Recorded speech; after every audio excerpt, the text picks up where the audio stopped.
Hello, happy February 11th. Can you believe it? We're almost halfway done with February. It's crazy. We finally got the snow that apparently we were waiting for in the Midwest. It's been a pretty non-snowy winter here, but we got a little bit. I hear rumors that we're getting some more. So we're gonna get winter, but we don't mind snow in February and March. That's not a problem because we know it melts really soon. Summer's right around the corner, spring's right around the corner.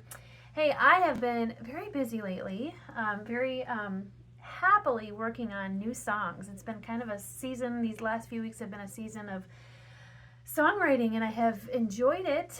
And so, as I mentioned in my last chat, I'll probably be referencing some of the songs that I'm currently working on. But this is songwriting chat number 8. As far as I can tell, it might be the last one. I'm going to try and wrap up some things here in this particular session right here by the piano.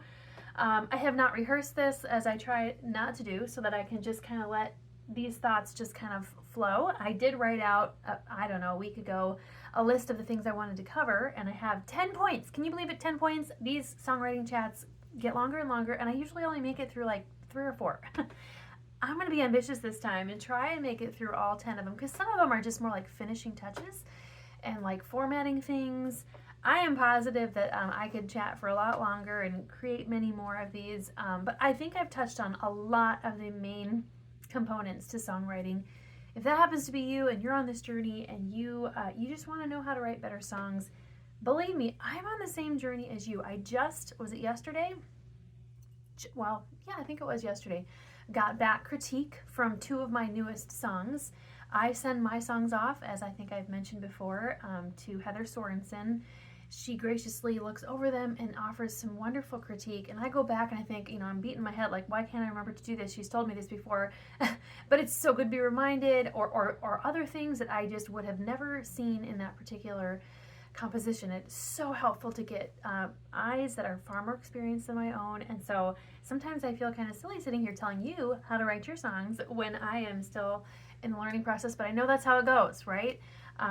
That's just how it goes. I'm gonna pass off my own personal experiences and things I've learned, and some of them actually might just be things that Heather Sorensen has taught me, or things I've picked up along the way that other teachers and composers have shared with me. So I'm just passing along what can help make your song as good as it can be. And again, I'm mostly focusing on the type of composition that I write, which is sacred, vocal, choral ensemble pieces. And so let's dive in, and I'm going to try and talk fast, efficiently, but clearly, and hopefully this will be a helpful session for you. So number 28, I'm keeping track of all the points I've made so far, and this is number 28. Make sure your piano accompaniment supports the vocals. Your piano accompaniment shouldn't mirror the melody, but rather support it. Avoid clashing notes between piano and accompaniment, and know when to incorporate movement in the piano and when to keep the piano notes more sparse and keeping it simple. So that's a lot of things packed into one. I will be honest, the song that I just got Heather Sorensen's critique on, one of the things she mentioned in the last 2, which is very helpful, super helpful, she calls them rubs. And it's when you're listening through the finale. Okay, so I'm on my finale program, and I got all the bajillion notes down, right? And so as I'm listening to it in real time, because of course I don't have my choir singing it or my ensemble singing it, I'm just listening to the program play it back for me. And if there are any like sounds that I'm like, oh, that didn't sound quite right, but it usually passes quickly, right? Because that's what a song does. But anytime you hear like that weird rub, like, oh, that didn't seem like that harmonized. Heather herself says she will stop every time, and she will analyze every time. And so I did. I mean, she gave me some areas that I needed to consider in my songs, which I then did, and I think most all of them I made the changes. But then I went back myself and I just listened through, and I'm like, oh, you know what? Every time I heard that, and believe me, I listened to my songs many times through finale, and then I sing through them many times. Of course, as I play and compose them, I'm hearing it many times, but a lot of times there'll be that one section, like that one little part that you'll kind of like excuse, for the first 50 times. And then all of a sudden you're like, well, you know what? I need to go revisit these piano vocal rubs and see if there's a better way to write it, because there usually is. And usually when you fix those, it's going to be easier for your ensemble or your choir to sing. I don't know if I have, I'm trying to remember the ones because I kind of went back and I fixed everything in this particular song where those rubs were. But yeah, it's just where there's like a dissonance, and sometimes it only lasts for one note, you know. So all that to say, I don't necessarily have an example here, but go back and address them. And again, this is all part of the creative process. It takes, I'm in the middle of another song, which I might actually get to showing you portions of that, but I liked it. I thought I had gotten the melody. Remember what I said? You got to get your lyrics down, and then you got to get your melody down, the basic gist of the song. Well, I'm kind of now, after having worked on it a little bit, I'm kind of thinking I should revisit some of the melody. So I might do that. After making this video. So it's always in a process of tweaking, and it's okay to make changes. Your changes almost always are going to make it better. And so just to be surrendered to that process. Let's see, did I cover? Oh, your piano accompaniment should not mirror the melody. Let me show you a little bit of what I mean by that. I'll go back to this song. I know I played this for you last time, just a little bit of it. But the melody goes, dreary days and sleepless nights are scenes within our story. Joys restored and wrongs made right. New chapters keep unfolding. Okay, that's my melody. When I'm writing my piano part, I purpose to not mirror the melody. I mean, it's very rare when I do. I sometimes do, but it's for a very short amount of time, and it's usually for a good reason. So when I write my accompaniment, I don't write my accompaniment.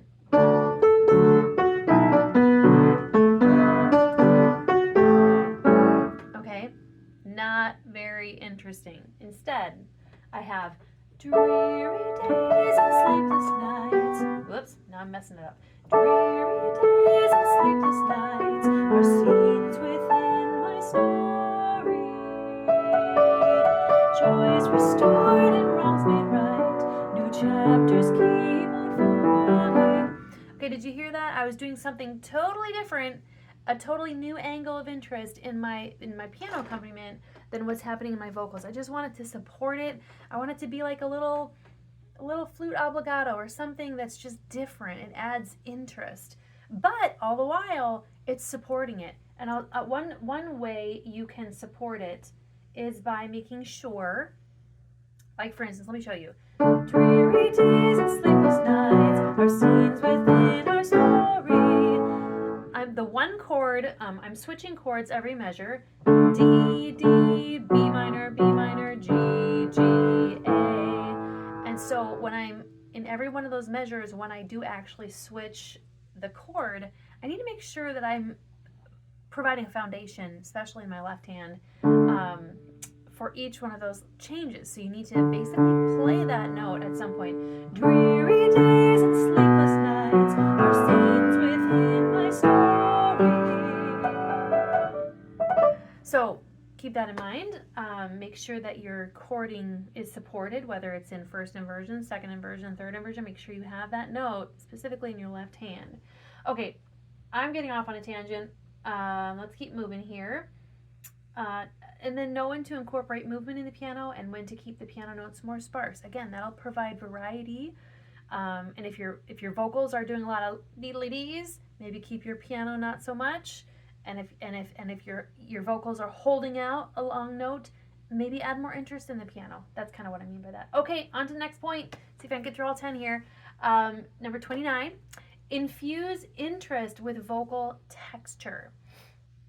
This is probably one of my favorite things to do. I hope I don't talk too much on this one here. Let me finish my notes here. So what I mean by vocal texture is sometimes do unison. Sometimes just two parts. Two parts might sound bare. It does to me because I like 3-part harmony. But incorporate unison, then 2-part, then 3-part. Then maybe if you have a SATB, a mixed ensemble, sometimes have the men sing and the ladies echo. Sometimes have the ladies sing and the men echo. Add 4-part, then back to unison, then have an echo or a weaving section with your vocals. So it's not like everybody's just only ever singing melody, or you've got your 4-part, 4-part, 4-part, 4-part, 4-part. Every single note has to have 3-part, 3-part. Vary it. It's called vocal texture. Texture. Hope I'm saying that right. But you have to kind of know where those parts are appropriate in the music. I like to kind of make this analogy. It's similar to home decorating. I very much enjoy home decorating. I don't do it a lot anymore because I like how my home looks now that I've decorated it. But that's how you think. That's how I think. That's how decorators think. When you're decorating a room, you don't just want everything in the room to be made out of wood. I mean, how inviting is that? Not very inviting. You want some soft textures. You want your chair, and then you want your throw pillow. We women love our throw pillows, right? That adds softness. That adds a soft texture. But then you have your hard wood, and I got a table behind me. But then, your lampshade has more of a different shape, a different texture. And then here on my piano, I know you can't see it, I have little tchotchkes, I think they call them. That's made of glass. Okay, so you have different texture. And then in this room, we have carpet. I'm trying to think how else. Oh yeah, and then I have this little thing up here that you can't really see. It's like dried leaves or whatever. Okay, all of those things combined add interest and texture. That's what you can do with your song, and that's what you need to do with your song to make it interesting. Number 3, we're moving along. Make sure, this is big, especially for Heather Schaff, make sure you give your vocalists moments to breathe. I am not great at doing this intuitively. Not intuitive to me. Funny thing is, and I have lungs the size of a teacup, like very small breath support. I've struggled with it for a very long time. I'm not sure how much improvement I'm making on that. But I'm realizing how important it is to make sure that when I sing through them, there are moments to catch your breath and catch enough breath if if there's a section that you're ramping up to a really important chorus or whatever. So you got to make sure you include those moments in your song. Let me just show you what I did to this brand new song. I'm going to give you a little sneak peek into it. It's called Amen, Even So Come. It's like you open your Bible to Revelation 21 and 22, and you will see where this song comes from. At the very end of Revelation 22, it says, Jesus says, or he who testifies of these things says, surely I'm coming quickly. And the author, who is John, says, Amen, even so, Lord, come. I love that phrase. It's at the very end of the Bible. To me, it's so climactic. And I'm like, it just jumped out the page to me one day when I was reading it. So that's what this song is. I went through and wrote all the lyrics. Lots of lyrics, by the way. Which I'm a little nervous about when I write a song that has lots of lyrics, because that means you got to pump them all into a song that's supposed to be within, whatever, 3.5 to 4.5 minutes. Well, I'm going to just be honest with you. This song is going to be longer than that. And I think it's okay because it's such a cool theme at the very end of the whole Bible, the written revelation. I almost feel like it's worth it. Okay, that was a rabbit trail. But I went through the piece. I wrote it all out, like the melody, the words, and then I was singing through it. And I'm like, whoa, blah, blah, blah, blah, there's so many words here. I don't have time to breathe. And if I don't have time to breathe, I promise you, those other people that sing this song will not have time to breathe either. So I went through it, and I actually started eliminating words that I actually liked, that I thought actually helped clarify and give interest. Sometimes I had to take them away because your singers need to breathe. And your listeners need to actually have that space to let the message soak in. So let's see if I can play a little bit of it for you. See the city, see it lowered from the sky. See our God come dwell among his own. Okay, I'm trying to remember how this started. See the city, see it lowered from the sky. See our God come to dwell among his own. Okay, cool. I loved it. Still do. But I needed to scale it back a little. So I took a few words out. See our God come dwell among his own. It's this picture of the New Jerusalem coming out of heaven, which is exactly what these passages talk about. It's just an amazing, amazing thought to ponder, imagine all of that. And I, see our God come to dwell among his own.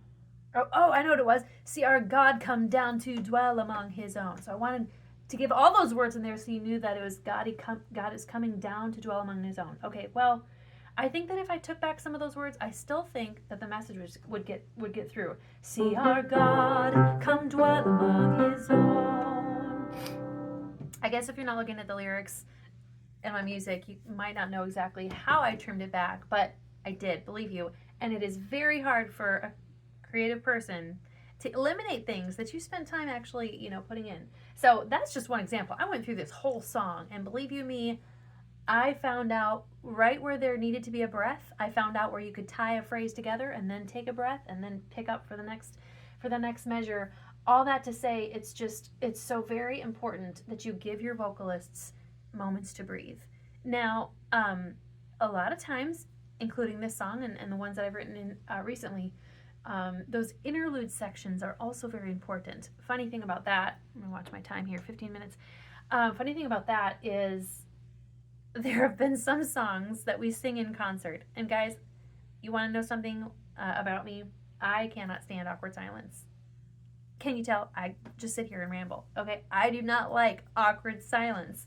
That's why I struggle at the dinner table to not talk with food in my mouth. I'm just sharing a lot of personal information with you right now. I do not like awkward silence, and there have been some songs that have had, to me, such extended interludes that I'm like, okay, awkward, let's get on with the singing here. So I don't like terribly awkward extended interludes. However, they are necessary because the vocalist and the listener need time to breathe. They need time to let the message sink in and move on. All right, sure, TMI with you right there. But make sure you give your vocalists moments to breathe. Okay, incorporate, so this is number 31. I think I've done all the other ones. Incorporate vocal runs to add interest to your melody. And what I mean by that, let me think here. I don't know if I have a great example. I know I have an example in this song, but I might be changing it. So I don't know. Well, here, let me show you. Let me share this example with you. In the first verse, so there's the verse.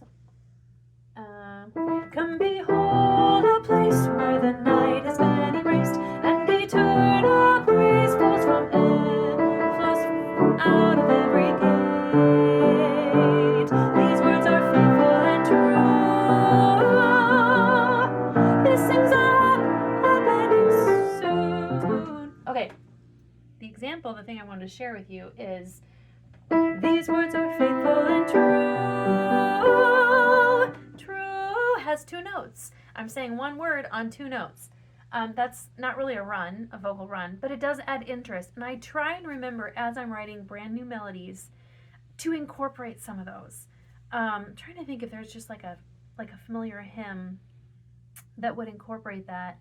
Honestly, there are some amazingly cherished hymns, but I don't really have an example right now. But when I think of a hymn, I think of, every note has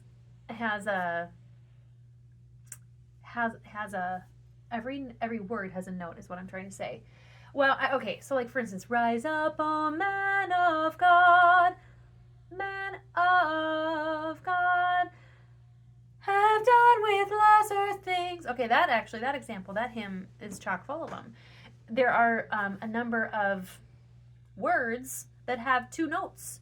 Rise up, O man of God, have done with lesser things. Okay, I love that. Instead of rise up, O man of God, have done with lesser things, they're kind of using it as a little bit of a wave. Have done with lesser things. Makes it fun to sing. So actually, as I was composing this song, I specifically asked the Lord, I'm like, Lord, please, would you give me a melody with this particular song? Because it's so exultant. Would you help me to find a melody that is just fun to sing? I want people to pick up this song and be like, love that song, love that melody, love to worship through that song. And all of the reasons why it makes a song fun to sing are little things like I'm mentioning. Okay, so keep in mind as you're writing your melody to add interest. In fact, okay, let me actually open up a song. I actually closed this one out because I had truly completed it pre-recording. But let me pull it up again because this has a really great example of what I'm talking about. If I can find it. Here we go. More Than a Man. I played you a little bit of it last time. So let's see if I can come into it. The waves have no heart for the sailor's concerned. So troubled men cried out through the... Sorry. Like a man in the sky. Don't you care? Okay, that one, I had one word, care, hitting 5 different notes. That's unusual. I don't know if I've ever written a song that has something quite like that. Usually it'll have, you know, da-da, next word, da-da-da, or whatever. But this one, I just wanted to extend that. Now the underlay vocals are actually going, don't you care, don't you care. So it goes, don't you care, don't you care. So all that to say, you can do that in your songwriting. It adds interest. It makes it creative. It makes it fun to sing. And there is absolutely nothing wrong with creating a piece that is just fun to sing. Surely you know songs that are just fun to sing or fun to listen to, whatever. Okay, so that's number 31. I want to just move on to kind of a final little chapter here. We're at 21 minutes. I'm moving along purposefully here. And there are just some final touches in your particular formatting that you do. Formatting takes me a very, very long time. In fact, I'll share with you a little something. I have very weak joints. It's something I've struggled with for probably 6 years, and I do not know why. I do not know why. I've tried everything. I've tried everything. I have gone to the doctor for it. Never went in for the x-ray to see if I had arthritis or whatever. Hands are feeling fine right now. They're feeling great. But I'll have little flare-ups. And so often it happens when I spend hours and hours and hours. I suppose if you spend hours and hours and hours doing anything, something's going to hurt, especially if you're 42. But for me, it's usually those little teeny movements. So if I am working on a song for hours and hours, or even just an hour or two or whatever, you're doing a lot of the same little movements.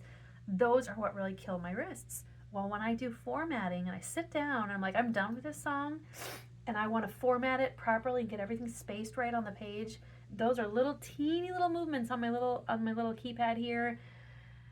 And I'm learning that also aggravates my hands too. But all that to say, it's worth your time. Hopefully you can find a way not to do it without hurting your wrists and your joints. And cherry juice does help me for whatever the issue is. If you have a solution to this, I'd be open to listening to your comments. So let me know. But I have joint issues, and a lot of it, as my husband says, is ergonomic. I need to, come up with different ways of sitting and my posture and all that. Okay, I have forgotten my point because I'm talking about my ergonomics here. Let me go back here. Add in, so these final touches, all that to say, have mostly to do with formatting. Okay, and that's important. In fact, that's what Heather Sorensen is critiquing a lot of my things. Of course, she gives me musical critique too if she sees things, but a lot of it is so helpful because it has to do with how my music is positioned on the page. And for you serious composers out there, listen up, because I'm still learning things. It's kind of embarrassing. Wouldn't I love to go back to my collection of 100 songs? Actually, it's more than that because we have other pieces in there as well, and reformat all of them. Oh my word, I could not even imagine how long it would take to do all that and how my wrists would be destroyed in the process. So I actually don't usually go back and fix all these things, though I wish I could. Maybe someday I'll pay somebody to. All that to say, let me just show you a few additional things here in the last final moments, some final touches that you need to attend to. So I'm still learning. I learned two or three new things in the last few weeks from Heather Sorensen. It's been so great. I hope I can remember them all the next times. But I'll add in all of the proper dynamic markings. Okay, so that's your crescendos, your decrescendos, your beats per minute. At the very beginning of your song, you need to indicate how fast is this song going, and that can all be indicated in your finale program. That's very important because you might have this song going at a nice fast clip, Then all of a sudden you publish it and somebody else plays it and it's like, whoa, half the time you're like, I'm about to fall asleep. No, you got to show them what the composer originally intended, how fast it should go. That said, trust me, when I've directed choirs too, where it's like, you know what, this is too slow, or this is too fast. We need to slow this down for our choir or whatever. You're at liberty to do that. But as a composer, you need to make sure you have all these markings in there. Make sure it is pleasing to the eye and nothing is running into each other. That's super important. Guys, I call myself a clean freak. Organizational freak would be maybe more in line there. But as I look at a piece of music, especially the ones that I create, I want to make sure they're just beautifully laid out. I have not succeeded on this. In fact, this is something I've just learned again from Heather Sorensen. I've mentioned her name a lot recently because she's recently helped me with some of these new songs I've been writing with this specific thing. And she encouraged me, which I'm so glad she did, is to just, the most important thing for your formatting, as far as spacing is concerned, is to make it as easily readable as possible. Now, I'm so glad she said that, because previously in like a composer symposium that I went to, I thought that the publisher was concerned about how many pages they were going to actually print. Because, you add it, if you space everything out, you can have 2 or 3 extra pages. That's, then times 50 people in your choir or whatever. That's a lot of extra paper, a lot of ink. And so to keep it more concise, I thought was the better thing. Come to find out, it is not. I think sometimes there can be a happy medium there. But you want to make sure, as now I'm trying to implement in all of the songs moving forward, is that it is easily readable. If your pianist sits down and your 16th notes are all like, super close together, and they may not even actually be hard to play, but it sure looks like they're hard to play because they're so scrunched together. So spread those out, and it might feel much more easily managed to play for your pianist. And so you got to make sure that it's spread out enough. So I did that to my upcoming pieces, and it's a lot easier to just even sight read for me. I'm like, I sure wish I knew this 16 years ago when I started writing music. So all of them, not all of them are awful. And I certainly thought about it as I went through the other ones and tried to make them pleasing to the eye, but I could have done better. I'm sure I could have. But hey, there's a new day, right? Don't look back, look forward. So yeah, make sure nothing's running into each other. That's huge. Let's move on. Stand up. This is what I do, and I wish you could see me. This is one part that I will probably not be videoing, but it's stand up and sing through each vocal part, and sing as if you were singing in front of the audience that you envision yourself singing in front of, whether it be a church or a concert or whatnot. How does each part feel? Sing through every part. I sing through every part, and I sing through it standing up, and I try and just kind of gauge, how does this feel? Oh, that was a hard leap, so then I'll change it. And make it easier. It has to be singable at the end of the day. And there are actually certain leaps that are a definite no-no. You should not be doing those. I think one of them is a augmented second. So you don't want to be doing that. And I think another one is an augmented fourth. Don't quote me on that, but you'll know when you sing through them, you'll be like, whoa, that's a hard note to find. You need to X-nay that and make it easier. So sing through each part. Are there clear breath markings for each part? Do you have that alto underlay part and she's just singing on into eternity? Well, that poor child needs a breath. So you need to make sure that that's very clearly written. One thing I learned from Mary McDonald, I had a lesson with her way back when, and she said, make sure you, instead of putting those little comma marks, those breath marks, I know they're a thing, and I put a lot of them into my older music. She's like, no, just put an actual rest, whether it's, have a dotted quarter and then have a 8th rest, because you intend for people to take a breath there. I'm like, boom, that revelation was just totally new to me, and ever since then, that's what I do, and it's just so much easier to read. In fact, as we were in the studio last July, I was sitting there, and we're like, yeah, we're gonna have a breath there. I can't remember how it went down. Maybe we were adding breaths into the music, or I know what it was. I had a quarter rest, and really we weren't singing it with a quarter rest. We were really just holding it out and singing it with an 8th rest. And Eric Foster, who was our engineer, he's like, why don't you write it that way? I'm like, okay, that's a great suggestion. Because if that's how we're singing it, that's how it needs to be marked into the music. And if you know, you know, okay? Are there clear breath markings? I already mentioned that. Is there enough interest and fun in each part? That's big. Is each part singable for that range? That's another huge one. Do you got your low altos singing all the way up to an E where the sopranos, sit? Not a great idea. Make sure that they're all in their vocal range. I'm actually not great at this one either, guys, because I do have a wide range, and I actually enjoy singing low for melody, and then I can hit high notes too. And so I kind of write my music for me, and so my ranges in my songs are a lot wider. That's for better or for worse, honestly. And sometimes I need to just hold back, rein back, and be like, that's too low. At least if the soprano is on like an A below middle C, make sure you have the altos with her so that there's support there. Okay, on to number 34. My time is getting away from me. We're at half an hour. Work to make your score as readable as possible. You know what? I mentioned that in the other point, and I think I covered that. Number 35, change clefs if it will help reduce ledger lines. Okay, this is another huge one. Heather Sorensen really helped me on. I used to have, all sorts of markings in my music. Lines pointing for the right hand to go down and be in the bass clef, and then up again. And if you know my music, this is true. A lot of my other music had it. I like to be kind of all over the keyboard.